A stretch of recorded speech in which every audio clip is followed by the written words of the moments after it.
Shalom chez vous, chers téléspectateurs. Merci de nous recevoir en ce jour du 2 novembre où Mère Église nous donne de célébrer la commémoration de nos fidèles défunts. Aujourd'hui, je reçois pour vous Père Hugues Quadio. Il est prêtre de la communauté de l'Emmanuel. Il a été ordonné depuis le 31 janvier 2015 et après quelques années d'études de théologie dogmatique, depuis 2022, il est donc vicaire à la paroisse universitaire Saint-Albert-le-Grand d'Abidjan-Cocody, la paroisse qui est juste en face du CHU d'Abidjan-Cocody. Le Père, vous avez décidé de vous joindre à nous pour cette émission consacrée à la commémoration de nos fidèles défunts en ce 2 novembre. Je voudrais vous dire merci infiniment d'avoir répondu à notre invitation. Père Hugues Quadio. Merci à vous d'avoir pensé à moi pour cette émission et c'est un plaisir pour moi de partager un tant soit peu des connaissances avec les fidèles et les téléspectateurs. Alors Père Hugues Quadio, comment comprendre la commémoration de nos fidèles défunts? Comprendre la commémoration des fidèles défunts, eh bien, c'est déjà comprendre que l'Église est attentive. L'Église elle est vraiment mère, comme on a l'habitude de dire, et elle a voulu que, à la suite de la célébration de tous les saints, eh bien, on puisse aussi penser à tous ceux qui peut-être ne contemplent pas la gloire de Dieu, hein, ils ne sont pas dans la vision béatifique, mais qui nous ont quittés. Et donc, le 2 novembre est pour l'Église l'occasion de nous donner, de prier pour tous ceux-là que nous avons connus et aimés, qui avaient la foi, mais qui sont partis et pour qui on prie pour ce 2 novembre. Père, est-ce que cette commémoration a un lien avec l'enseignement du Christ Jésus? Oui, effectivement, hein, le Seigneur Jésus lui-même a dit que ce que Dieu veut, le Père, c'est que tous les hommes soient sauvés. Et donc, et lui aussi a toujours voulu que nous puissions faire une famille. Saint Paul le dira dans le corps, si un est malade, tout le monde est malade. Alors la commémoration des fidèles défunts pour l'Église, c'est l'occasion d'entrer dans cet enseignement du Christ-là, de faire de ne pas penser à soi-même, mais de penser à toute l'Église, qu'elle soit militante, qu'elle soit souffrante, puisqu'on venait de célébrer celles qui sont glorieuses. Donc voilà un peu. Alors, hier, c'était la Toussaint que nous célébrions. Aujourd'hui, 2 novembre, nous faisons la commémoration de nos fidèles défunts. Est-ce qu'on peut savoir celui qui a institué cette commémoration dans l'Église catholique? Celui qui a institué, c'est le pape Léon IX, en 1054, donc au XIe siècle, mais qui a institué à la suite d'un moine, l'abbé de Cluny, Odilon, qui avait fixé pour tous les monastères de Cluny le 2 novembre pour prier pour tous les défunts du monastère et les parents des membres du monastère.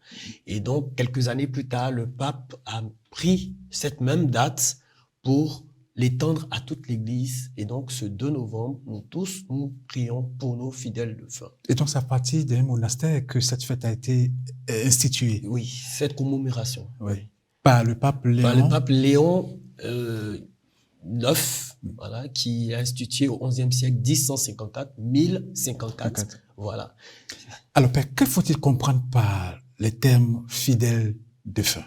Fidèle défunt, fidèle déjà signifie foi.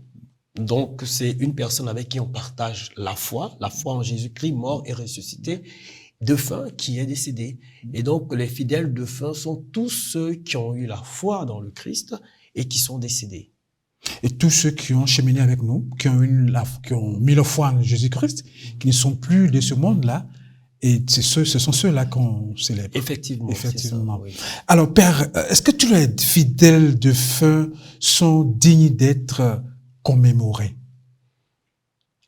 On dira oui, puisque tout fidèle qui a cru en le Christ, qui a mis sa foi dans le Christ, quel que soit, j'allais dire, son lieu, son temps, son époque, a aussi besoin des prières. C'est le sens de la prière pour les défunts. On le prie déjà, hein, le jour de la messe de requiem, on prie déjà pour les défunts, mais l'Église a toujours voulu, comme je l'ai dit, pour le 2 novembre, a voulu que certains que peut-être on aurait oubliés puissent aussi être commémorer et qu'on puisse penser à eux pour ce jour-là. Alors, il est dit que prier pour les morts est un acte de charité chrétienne. Qu'est-ce qu'il faut comprendre par cela? Charité parce que l'acte de charité, c'est un acte de miséricorde, c'est un acte d'amour. La charité, c'est poser faire le bien à l'autre sans rechercher son propre bien. C'est se donner, comme le Christ, on dit, le Christ a tellement aimé qu'il s'est donné. Et pareil, les défunts, nous ne recherchons pas un bien pour nous. Quand on prie pour les défunts, c'est un bien pour lui. Hein, les fidèles défunts qui sont au purgatoire, on prie, c'est pour eux. C'est un bien pour eux. Nous, j'allais dire que l'église militante comme l'église glorieuse ne gagne rien. C'est vraiment un acte de charité et de vraie charité de prier pour que quelqu'un puisse contempler le visage du Père, contempler le visage de Jésus ressuscité. Et donc, c'est vraiment un très grand acte et très bon acte de charité que de prier pour les défunts afin que eux aussi puissent entrer dans la béatitude céleste. J'ai l'impression que parfois, ce sont nos prières qui leur permettent de franchir ce pas-là pour aller vers le Seigneur. Comment est-ce que la prière des vivants peut-elle permettre à quelqu'un qui est mort de franchir ce pas qui lui permet de voir la face glorieuse de notre Seigneur? Vous savez, il y a par exemple dans le livre de Job, premier chapitre déjà, je crois au verset 6 ou 7, il y a Job qui fait des sacrifices pour ses fils, pour qu'ils soient purifiés. Donc déjà, l'offrande et la prière de Job contribuent à la purification de ses fils. Donc pour l'Église, ça a été toujours que quelqu'un peut prier pour un autre pour qu'il reçoive des grâces. Et malheureusement, pour ceux qui sont décédés, ils n'ont plus l'occasion de pouvoir poser des actes pour eux-mêmes parce qu'ils sont décédés. Hein. Comme disent nos frères protestants parfois, à cet instant précis, tout est terminé. Eh bien, en fait, c'est terminé pour lui parce qu'il ne peut pas de lui-même poser des actes de charité, de bonté, de louange qui vont le purifier. Et donc, ils attendent la prière pour ceux qui sont, nous seuls pouvons prier. Donc, c'est nous qui pouvons les aider donc à pouvoir sortir ou bien accélérer leur purification. On dirait ça comme ça. Alors, sur quoi l'Église se base-t-elle pour dire que nos prières peuvent aider nos fidèles défunts à franchir ce pas pour contempler la face glorieuse de notre Seigneur Jésus? Elle se base sur plusieurs textes. Hein. D'abord, il y a dans Matthieu, Jésus qui dit que celui qui pêche contre l'Esprit Saint, il ne lui sera pas pardonné dans ce siècle et dans l'autre. Dans ce temps-ci et dans l'autre temps. Et donc, l'Église a vu dans cela qu'il y avait la possibilité de pouvoir recevoir le pardon en dehors de cette... Mais comme en même temps, je l'ai dit, on sait que la personne elle-même ne peut pas d'elle-même pouvoir se purifier. Et donc, si elle doit être pardonnée dans l'autre temps, s'il y a la possibilité d'être pardonnée dans l'autre temps, c'est que forcément, c'est ceux qui sont vivants qui pourront prier pour eux. Et donc, et le livre des Maccabées aussi en parle, hein, en 2 Maccabées, où justement Judas Maccabée va offrir des sacrifices pour ceux qui sont morts dans le combat. Ils ont fait un combat pour Dieu et ils sont morts. Et il dit, mais s'ils sont morts pour Dieu, on va offrir des sacrifices pour que Dieu puisse les recevoir. Et donc, ils ont fait des sacrifices pour eux, pour que leurs péchés, s'ils ont commis des péchés, leur soient pardonnés.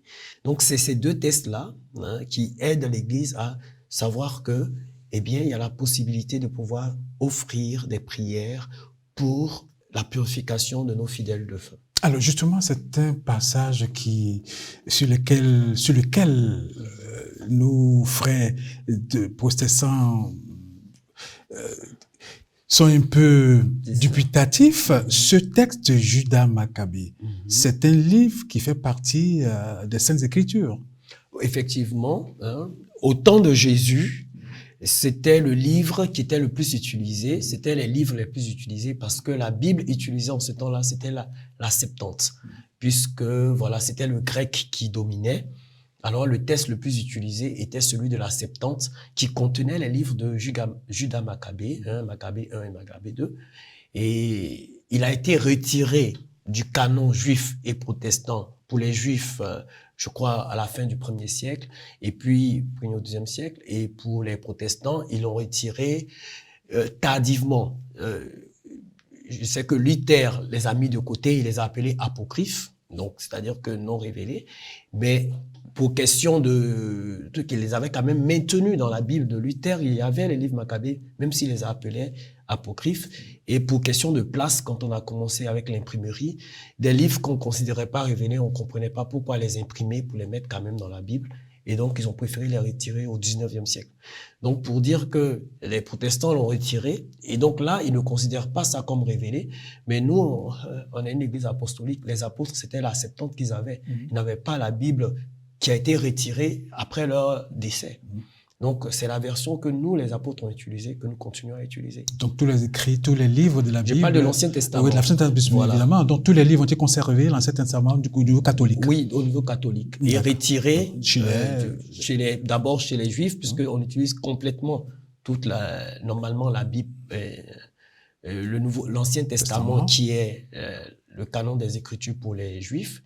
Donc, l'Église les utilise. C'est ce qu'ils appellent la Torah. La Torah, voilà. Et puis, bien sûr, les écrits et les évangiles de Paul et de Matthieu, Luc, Marc et Jean, et Pierre, Jacques, Jude, bon, tous ces textes-là, l'Apocalypse aussi. Alors, Père Hugues, l'Église nous demande de prier pour nos fidèles défunts. L'Église aussi nous demande de nous recommander aux prières de nos défunts. Nous prions pour eux. Et eux aussi, à leur tour, ils prient pour nous. Comment comprendre cela? En fait, on ne se recommande pas tant à leurs prières, mais nous sommes gratifiés de leurs actions. Parce qu'il n'y a pas comme je parlais de la charité, la charité, il y a comme un écho.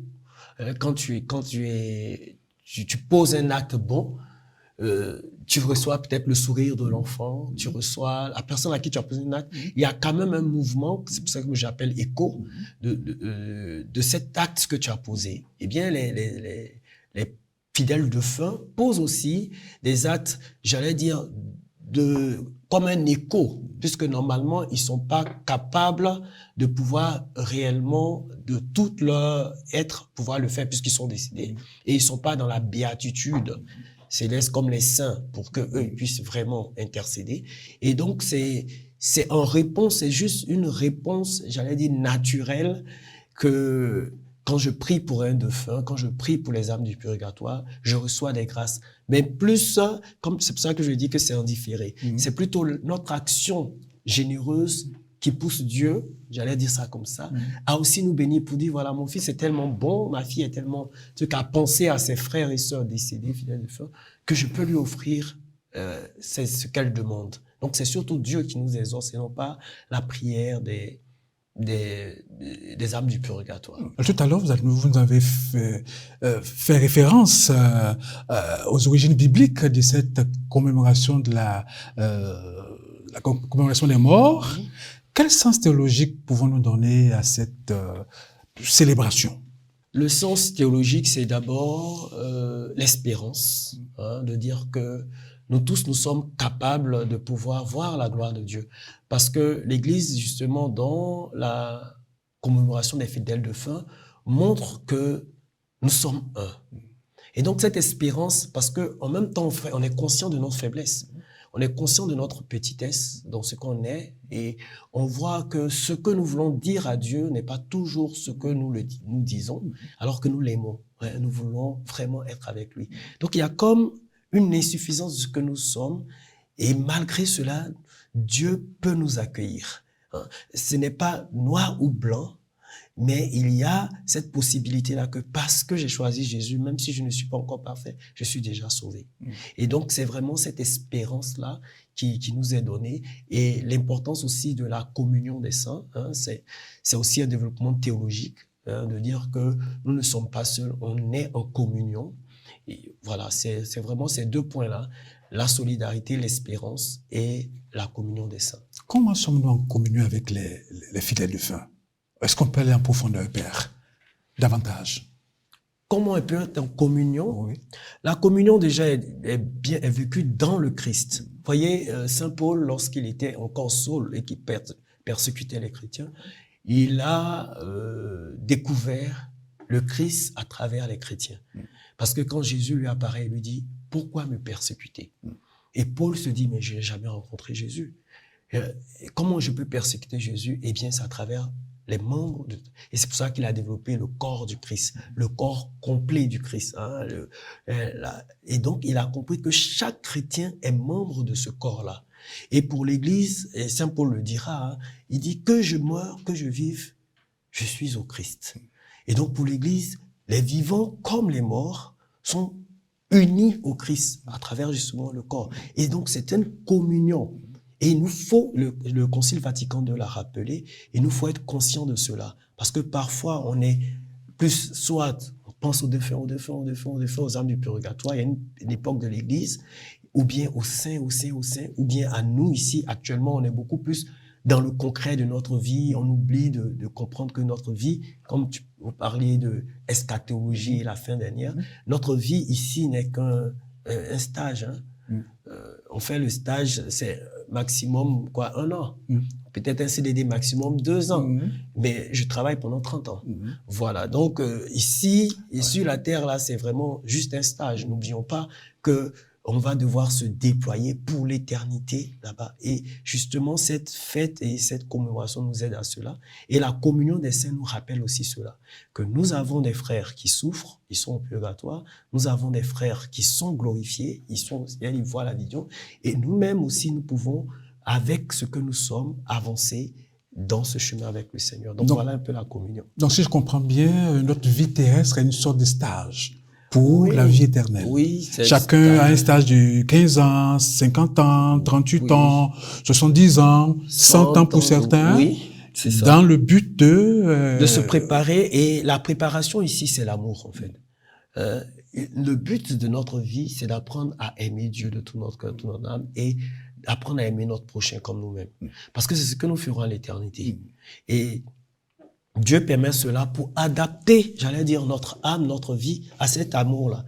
Bien sûr, malheureusement, bon, peut-être on le verra, mais d'autres peuvent refuser d'aimer. Et malheureusement, c'est possible de refuser d'aimer d'abord Dieu qui s'est donné pour nous, et d'aimer aussi nos frères et sœurs, de penser qu'à soi. C'est la liberté dont nous a doté le Dieu. Oui, c'est la ça. liberté de choisir, la liberté de ne pas choisir, la liberté d'aller au paradis comme refuser d'aller au paradis. Alors, quel sens eschatologique pouvons-nous donner à la commémoration de ces fidèles de fin en ce 2 novembre? Oui, donc, comme je le disais, l'eschatologie, c'est la fin dernière. Et pour nous, c'est commémorer les fidèles de fin nous rappelle que notre fin aussi doit être inclus dans les décisions que nous prenons. Hein, parfois, on oublie que voilà, il y a une finalité dans cette vie terrestre qui est de pouvoir rencontrer Dieu et célébrer les fidèles de fin. Vous savez, dans notre culture actuelle, pas forcément africaine, mais j'allais dire que globalisée, mondialisée, on efface un peu la mort. On veut pas mettre la mort devant, on essaie d'aseptiser notre société, et l'Église, en commémorant les fidèles de fin, rappelle cela pour dire attention, notre vie aussi, il y a la mort, il faut tenir compte, pas en avoir peur, mais elle fait partie des données à considérer quand nous posons nos actes. Donc il faut continuer de prier pour les morts qui sont déjà au ciel. Oui, ils sont au ciel, mais j'allais dire, comme on disait, moi, je dis toujours, ils sont au préau.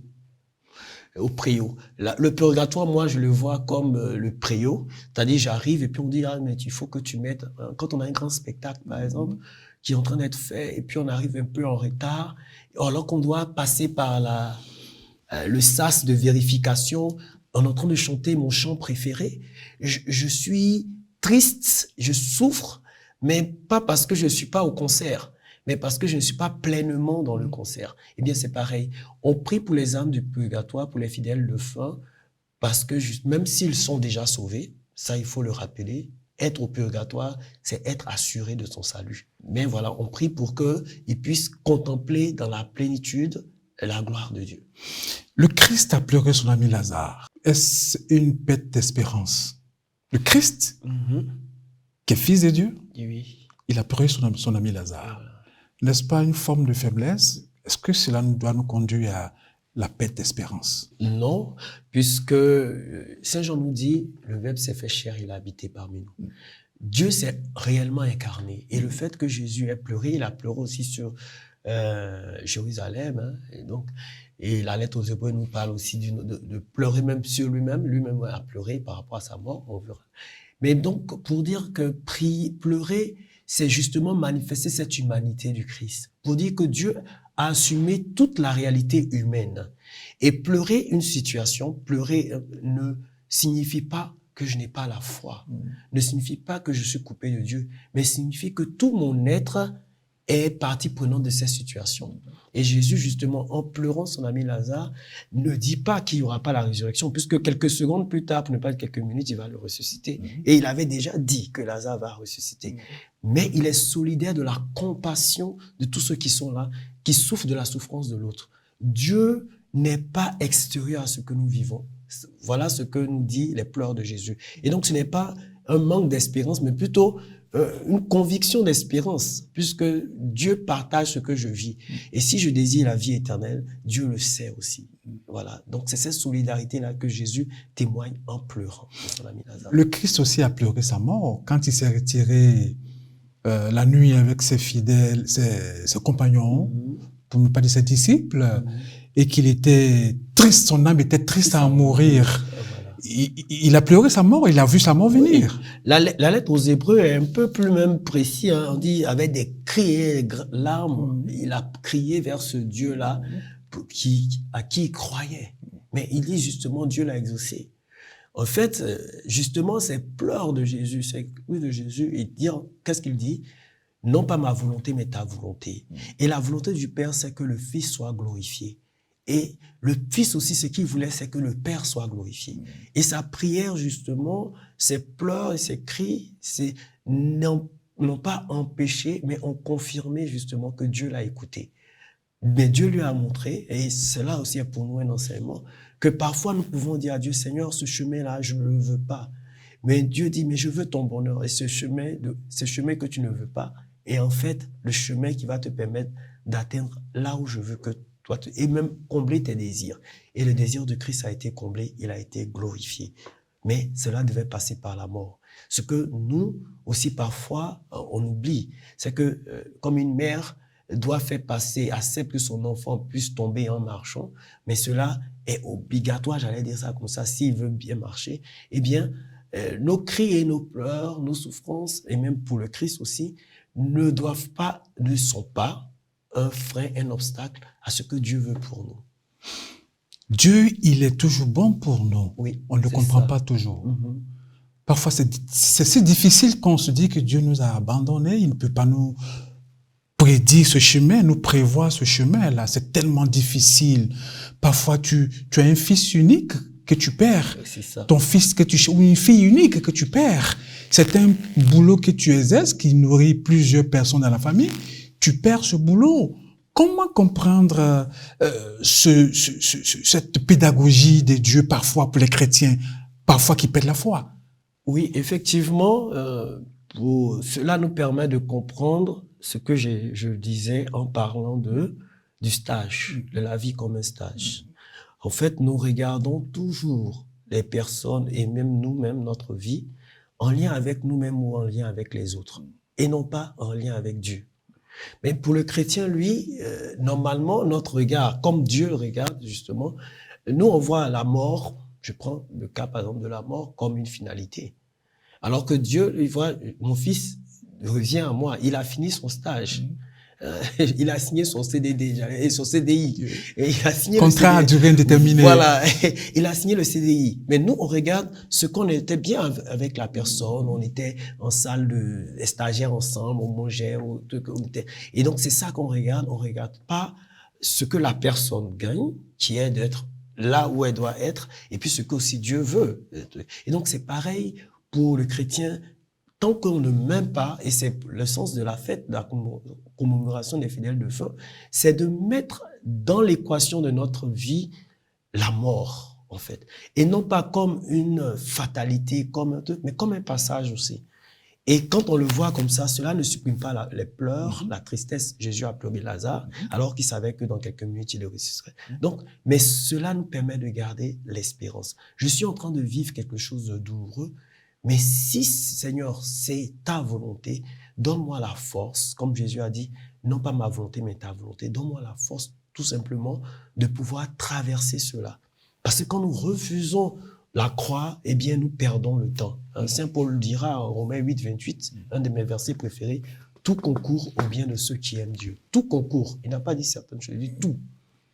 Donc, sans réserve. Oui, donc pour moi, c'est un verset que j'aime beaucoup parce que quand je ne comprends pas, quand je trouve ça difficile, quand je suis dans une situation où les gens me racontent des situations, je leur donne ce truc-là, je dis, mon frère, mais ma soeur, tu ne comprends pas, je ne comprends pas, mais n'oublie pas, toute chose concourt, certaines traductions disent, toute chose travaille au bien de ceux qui aiment Dieu. Il faut te dire que ce que tu es en train de vivre là contribue à ton bien. Quel est ce bien-là? Peut-être toi-même, tu n'as pas encore conscience, mais fais-le.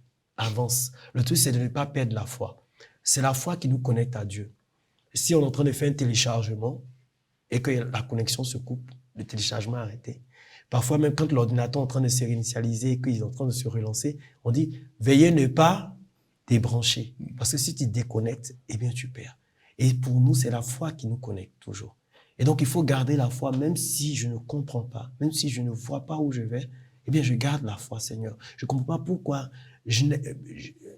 mon papa avait prévu beaucoup de choses pour nous. Il était à la fleur de l'âge et il meurt. Pourquoi? Tout concourt au bien de ceux qui... C'est des questionnements qui Et c'est juste, hein. Marthe vient, si tu avais été là, mon frère ne serait pas mort. Elle dit ça à Jésus. Il dit, mais ton frère va ressusciter. Voilà. Donc, regarde la résurrection là-bas. C'était le moment pour moi, c'était le moment pour lui. Il a fait ce qu'il devait faire et que j'ai voulu qu'il puisse faire. S'il était chrétien, qu'il vivait dans l'amour, eh bien, il a fait ce qu'il voudrait. Le reste, il le fera probablement au purgatoire qui est de se purifier. Prie pour lui, prie pour que il puisse contempler la gloire. Mais voilà. Et justement, quand je pense, moi, quand les gens viennent et puis ils parlent de défunt, et puis je souffle cela, je lui demande des messes pour lui. Parce que si la personne... C'est possible dans l'Église catholique de demander des messes. Oui, c'est ça. Et donc, si la personne est dans la béatitude, elle pourra prier aussi pour toi, pour t'offrir la consolation dont tu as besoin. Donc, prie, demande des messes pour elle, pour qu'une fois au ciel, elle maintenant priera pour que tu puisses retrouver la paix, retrouver la joie et avancer. Parce que cela ne fait pas la joie de l'autre. Comme je l'ai dit, hein, parfois, quand on est dans ces souffrances, on oublie ces données-là. Que l'autre sera même plus triste de voir que sa mort ne m'a pas permis d'avancer. Alors que moi, je dois être heureux, hein, je suis avec Dieu. Et puis voilà que toi, tu es arrêté là, tu bouges pas parce que tu es arrêté devant ma tombe et tu n'avances pas. Non, le tombeau est vide. Alors Père, aujourd'hui, 2 novembre, nous commémorons notre fidèle de fin. Je pense à ces personnes, à ces dames, à ces hommes qui ont perdu un être cher, qui sont aujourd'hui dans la désolation, qui nous écoutent ou qui nous regardent à travers le monde. Quel message, Père, pouvez-vous le donner en ce jour où Mère Église nous permet de commémorer nos fidèles défunts? Je pense à cette dame dont le mari a une promotion, qui est allée se faire soigner en France et qui est décédée, dont le corps est là, l'inhumation aura lieu dans quelques jours. Je pense à cette autre dame dont le fils est allé à l'école et un mur lui est tombé dessus parce que la pluie a déchaussé le pied du mur quand il est tombé dessus. Bien d'autres exemples comme ça. Ces personnes sont dans la peine aujourd'hui. Difficile à comprendre ce message, cette pédagogie de Dieu. Quel message, Père Hugues, pouvez-vous donner à ces pères, à ces mères qui sont à l'écoute, ou les parents qui sont à côté, qui nous écoutent et qui pourront peut-être leur transmettre ce message, Père? Comme on le dit en Côte d'Ivoire, on dit Yako. Hein, vraiment Yako pour Yako, c'est l'expression de la compassion. Compassion. En langue akan, en Côte d'Ivoire, pour ceux qui sont à l'extérieur, qui nous écoutent. On me dit que Ya, c'est la souffrance. Dans Yako, que la souffrance parte. Voilà, que la souffrance quitte ton cœur. Et qu'est-ce que je peux dire? C'est du courage. C'est du courage parce que effectivement c'est douloureux, c'est destructeur parfois. Et moi j'aime la lettre aux Hébreux quand elle parle justement, elle décrit Jésus. Moi je le vois Jésus au jardin de Gethsémani quand il décrit lui qui par des cris et des larmes a crié vers le Père. On donne cette expression à Jésus. J'aime dire aux gens, mais Jésus était dans le jardin de Gethsémani. Il s'est retiré loin de ses amis pour aller prier. Comment est-ce que on a le test pour pouvoir écrire. Comment est-ce que les apôtres ont pu dire, Jésus a dit, Père, s'il est possible, éloigne de moi cette coupe. Non, pas. Comment ils ont pu avoir ça? Alors que Jésus était à un jet de pierre. Et moi, je prends la lettre aux Hébreux là et je dis, effectivement, Jésus devait crier. Il devait crier, Père, s'il est possible, parce qu'ils sont à un jet de pierre. S'ils ont entendu, c'est qu'ils criaient. Le jour où ils sont venus lui dire, Seigneur, apprends-nous à prier, ils n'entendaient pas sa prière. Donc, ils priaient peut-être en silence, ils faisaient oraison. Mais là, et c'est là ils ont dit, apprends-nous à prier. Il leur a appris le Notre Père. Parce que notre Père qui est aux cieux, que ton nom soit sanctifié. Donc, ils n'entendaient pas sa prière, ils sont venus lui demander et il leur a donné un modèle de prière qui est le Notre Père. Mais là, c'est retranscrit la parole du Christ, alors qu'ils sont à un jet de pierre. Moi, je dis, et je crois, en me basant aussi sur la lettre aux Hébreux, que Jésus criait. Dieu n'est pas contre le cri. Ce qui va être le problème, c'est de perdre la foi. Je suis désespéré, et je dois le dire à Dieu. Bon, Seigneur, je suis fatigué de cette situation-là. Je ne suis pas contre la foi. Dis, Seigneur, je suis fatigué, je parle à Dieu, donc je suis en connexion. Moi, j'appelle la foi la connexion. C'est quand je dis, je ne crois plus en Dieu. C'est-à-dire même Dieu devient un être impersonnel. Vous voyez, je parle de lui à la troisième personne. Dieu n'existe pas. Là, il y a un problème. Mais s'il dit Seigneur, comme cette sœur qui disait, j'avais suivi un témoignage qui disait, mon Dieu, je ne vous aime pas. Mais elle croit en lui, parce que pour pouvoir dire je ne vous aime pas, c'est que, donc elle a encore la connexion. Mais il y a la souffrance qui est là. Parce qu'elle aussi, comme vous dites, elle faisait ses vœux perpétuels, je ne sais pas quel vœu, et ses parents étaient venus pour cela. Au retour, ils font un accident, les deux décèdent. Elle se dit, mais comment Dieu peut permettre que pour le jour le plus beau de ma vie, qui est ma consécration, mes vœux perpétuels, mes parents viennent. Le Seigneur puisse permettre ça. Donc, elle était dans la... Mais elle a crié vers Dieu. Et donc, moi, je dis aujourd'hui, ne freinez pas. C'est pas parce que je crie, c'est pas parce que je pleure que je ne crois pas en Dieu. Seigneur, je souffre de cette situation. J'aurais bien voulu que la personne soit encore avec moi, que on puisse vivre ensemble, que je puisse voir ce que tu avais prévu, mais tu as voulu autrement. Soit ma consolation, soit mon espérance. Gardez toujours la foi, gardez toujours l'espérance. Et l'un des moyens, moi je reviens toujours, c'est vraiment la demande des messes. Parce que, voilà, je viens et je prie, j'unis la personne. La messe est atemporelle. Être à la messe, c'est être hors du temps. Et donc, pour moi, est hors de l'espace, parce que c'est Dieu qui est célébré. Et donc, à la messe, Dieu me permet, par cette célébration, d'être en contact avec la personne qui m'est chère, puisque les trois dimensions de l'Église sont réunies. Militante, souffrante et glorieuse. Donc, à la messe, tout est rassemblé. Donc, si je sens loin, je me sens triste de la personne que j'ai aimée, de ses enfants décédés, et puis je demande une messe, et puis je participe à cette messe-là, pour être toujours en communion. C'est vrai que partout on peut être en communion, mais de manière spéciale avec eux au cours de cette Eucharistie. Donc, alors la messe, vous dites, est hors du temps.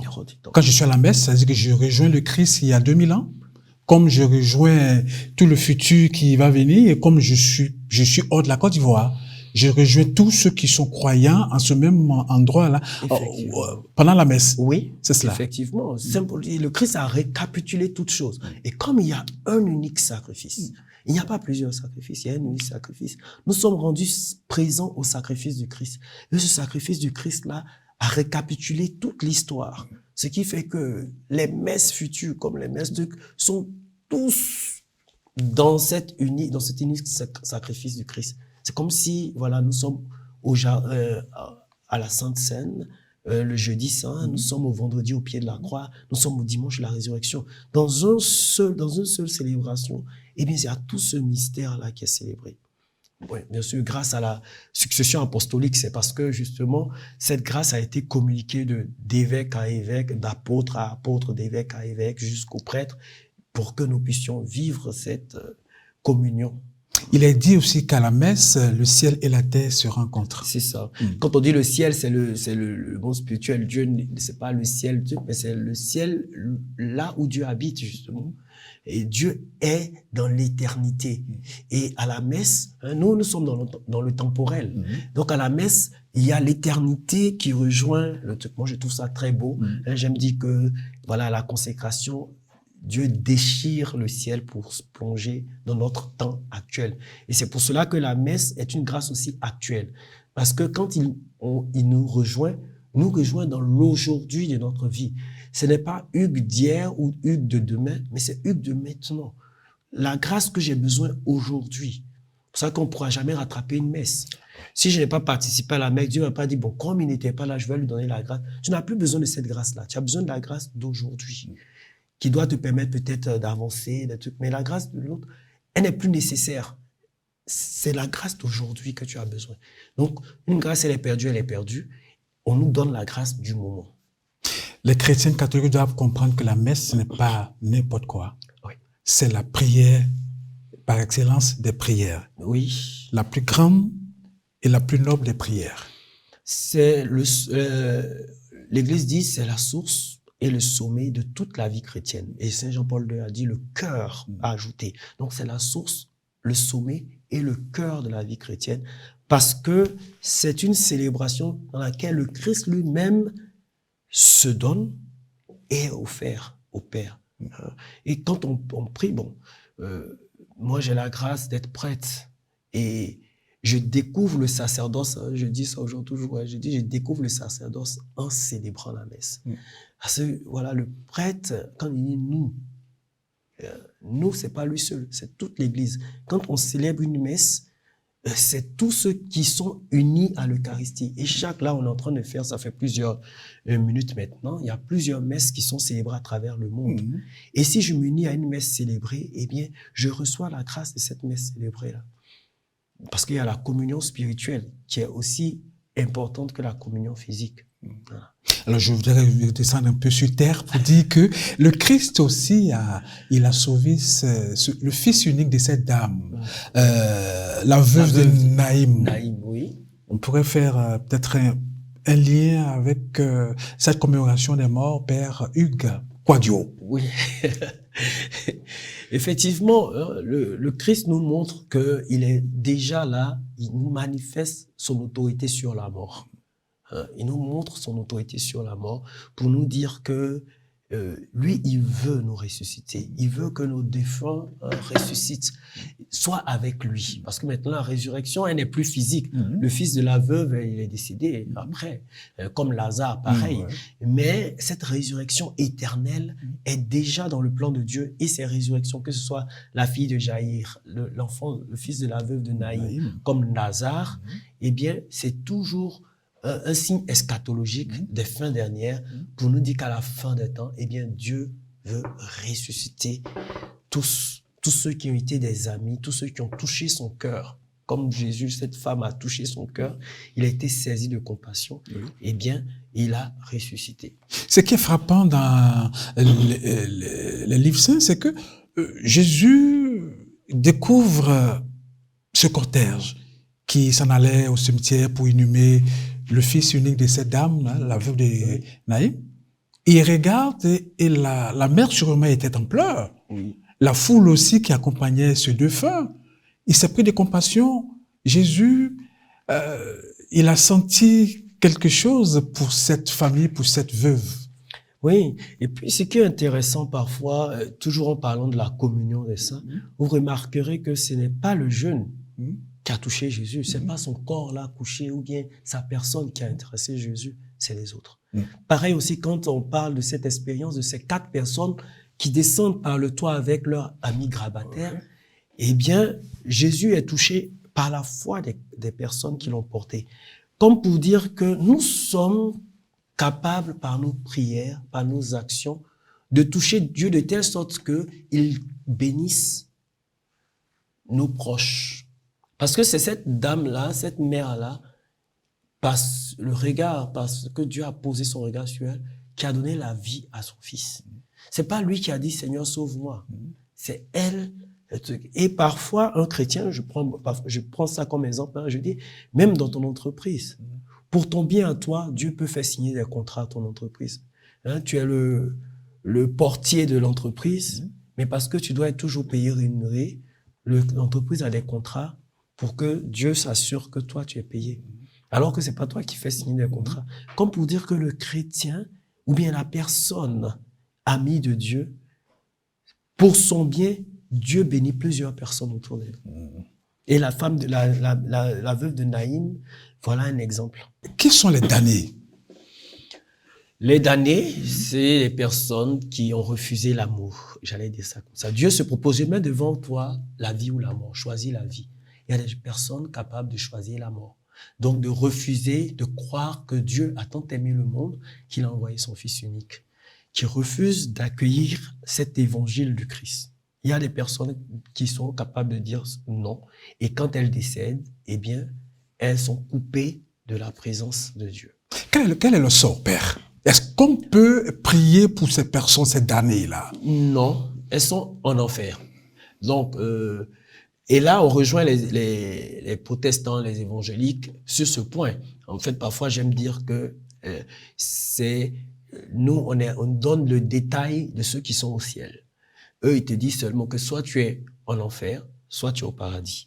Nous, on dit soit tu es en enfer, soit tu es au paradis. Mais si tu es au paradis, il y a deux cas. Soit tu contemples la vision béatifique, soit tu es en train d'être purifié. Mais pour le coup, les prières, parce que parfois, il y a les films aussi qui nous montrent comme si le purgatoire, du purgatoire, tu peux aller soit en enfer, soit au paradis, si on ne prie pas pour toi. Non, la personne qui est au purgatoire, les fidèles de feu sont sauvés.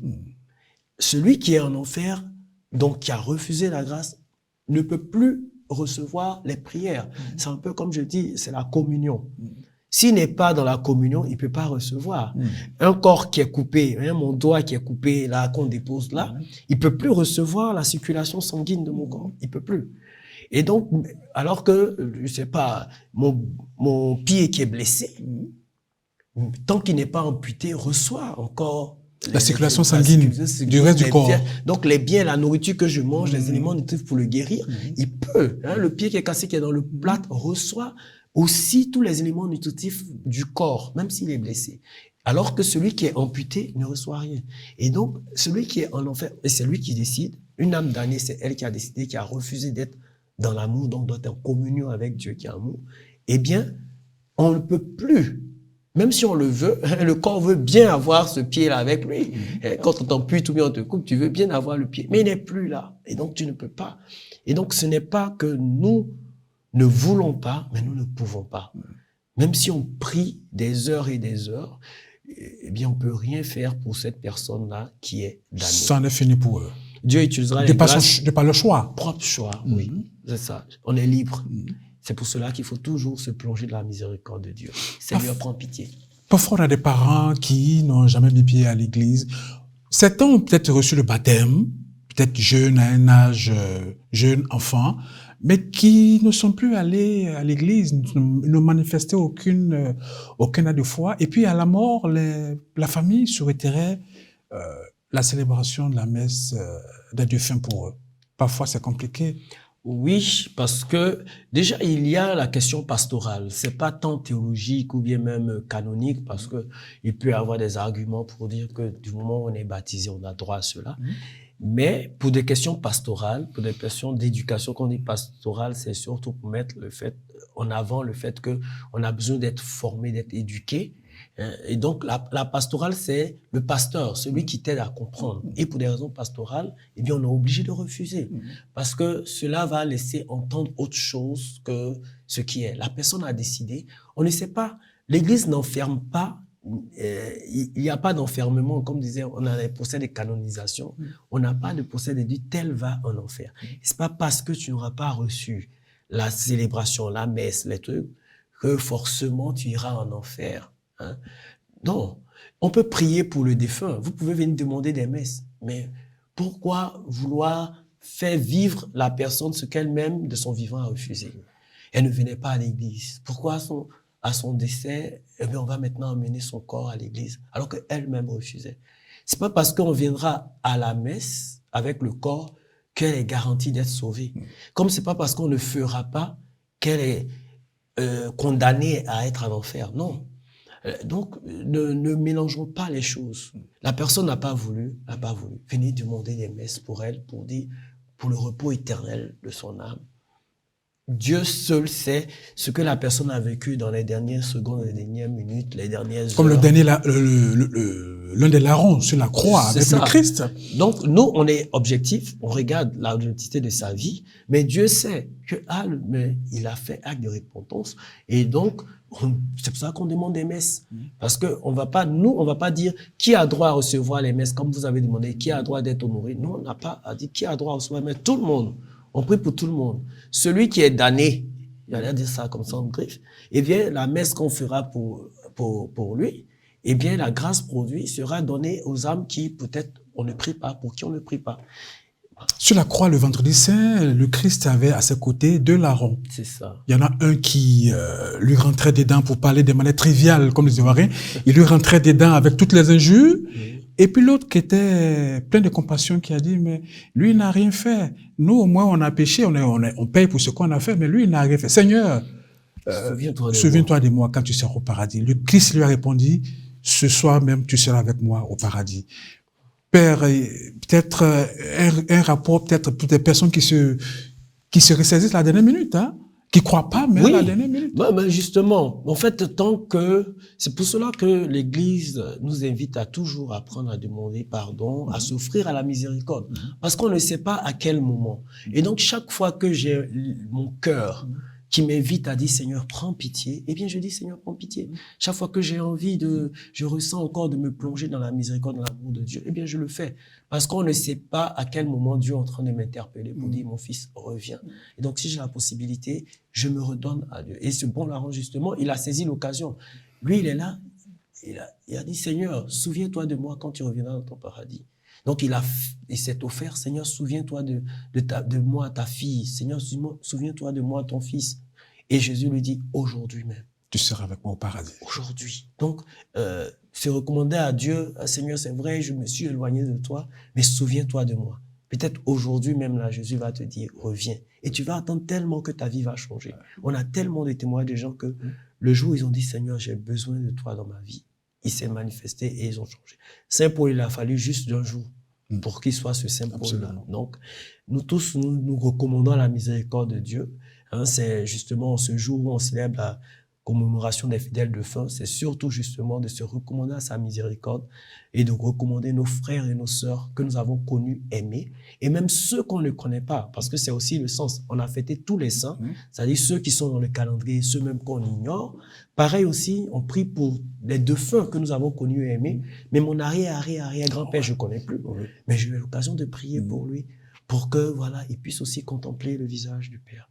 Alors, Père, aujourd'hui, 2 novembre, Mère Église fait mémoire de nous conduit le fidèle de fin. La couleur liturgique, c'est le violet. Le violet, c'est le sens de... La pénitence, la tristesse, mais un peu d'espérance aussi.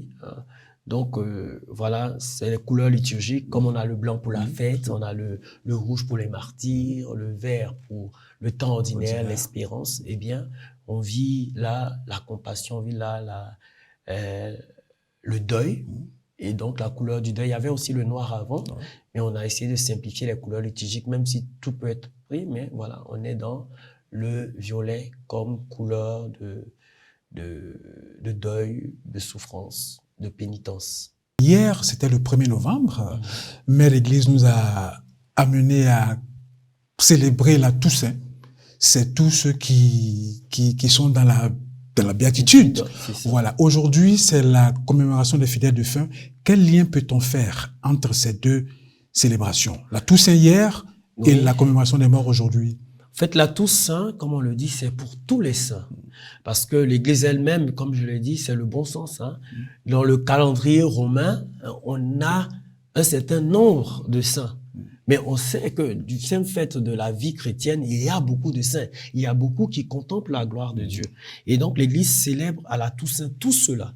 Mais on s'est dit aussi que à chaque messe, on entend, nous prions pour le repos éternel de Monsieur Tant, de Monsieur Tant.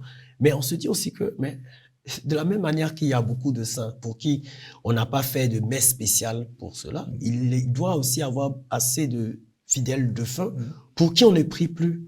Et donc, on va faire juste après la Toussaint une célébration de tous ceux aussi pour qui on ne prie plus ou qu'on a peut-être oublié, au moins si je n'ai pas prié pour mon frère, pour mon père, pour ma mère, pour je sais pas qui, pendant longtemps, j'ai au moins l'occasion, une fois à l'an, de penser à cette personne-là.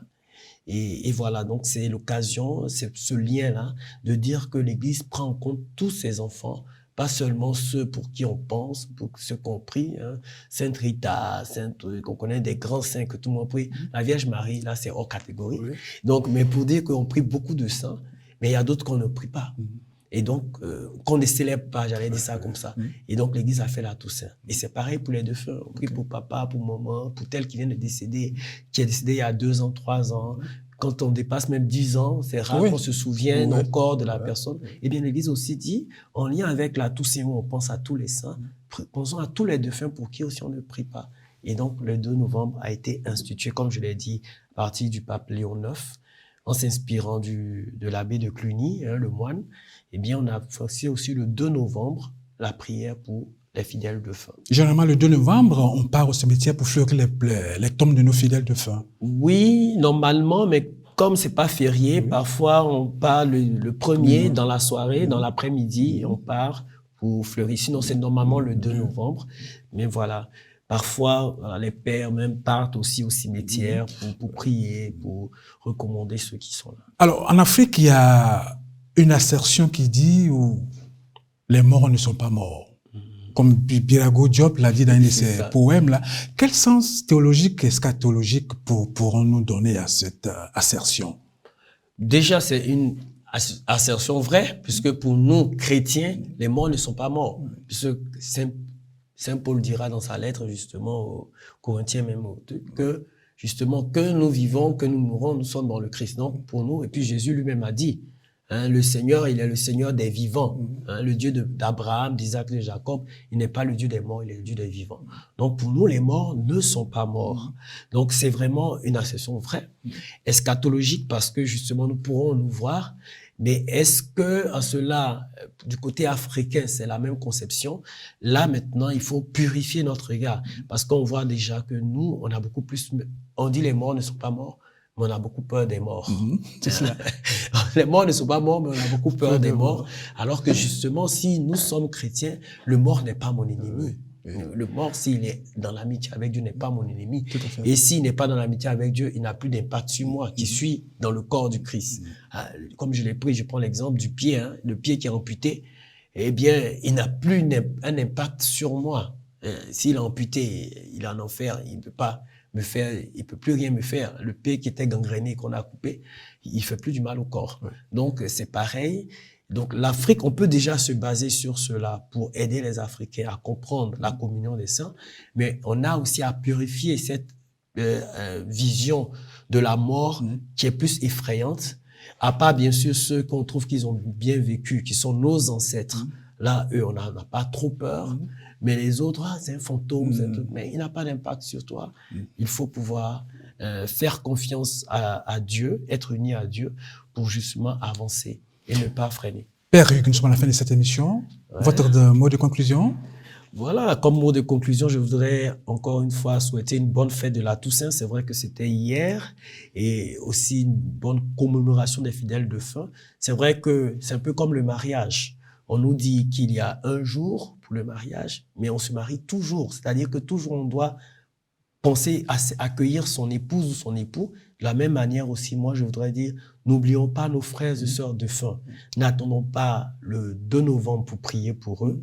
Ils attendent, ils ont besoin de nos prières. C'est un acte de charité et c'est un acte gratuit. Donc, c'est vraiment beau. Je prie pour toi sans attendre rien en retour, sauf la grâce de Dieu. Et donc, voilà, je souhaite encore une bonne fête.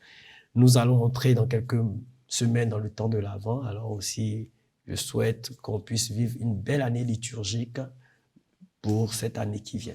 Merci Père Hugues. Vous êtes Hugues Quadio, prêtre, membre de la communauté de l'Emmanuel. Vous êtes ordonné depuis le 31 janvier 2015 et vous 2015 et vous êtes actuellement en fonction comme vicaire à la paroisse universitaire Saint-Albert-le-Grand d'Abidjan, Cocody, dans le diocèse d'Abidjan. Et vous êtes incardiné dans le diocèse d'Abidjan. Ça veut dire que vous appartenez au diocèse d'Abidjan. Voilà. Merci, chers téléspectateurs, d'avoir suivi cette émission consacrée à la commémoration de nos fidèles défunts. Je pourrais dire, prier pour nos morts est un acte de charité chrétienne. C'est ça. Que par la miséricorde de Dieu, les âmes de nos fidèles défunts reposent en paix. Merci d'avoir été avec nous. Bonne suite de programme sur Ecclesia TV, la télévision nationale catholique en Côte d'Ivoire. À tantôt et shalom chez vous.